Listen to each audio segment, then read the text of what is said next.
Hey guys, so I ordered a part for my main 3D printer, and that is going to be here in like a week. So in the meantime, I'm working on this one. This is the one that I started building from scratch.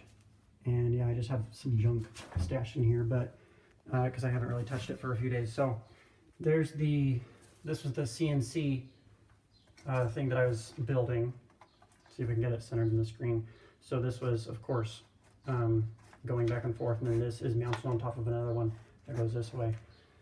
And then I had the breadboard right here. I was having so many issues with it. I think I might have continuity problems in the breadboard, or it might just be these stupid wires that are having a hard time. But I got a new one, and I got a new Arduino Uno just to rule that out as well.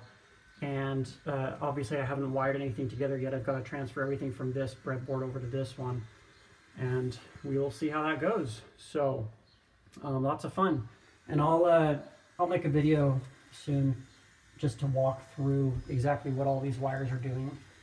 I know that in the first video that I showed, I had it soldered up like this. These are the stepper motor controllers that I had, the drivers.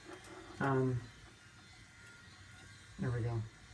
And I just had it soldered together like that. So right now I'm just doing it in the breadboard. I'm just giving me issues. Anyway, that's what's going on right now. Make sure you subscribe so that you can see when I release the video about how to actually assemble this and explaining what's going on with it. So thanks for watching, and we'll see you in the next one.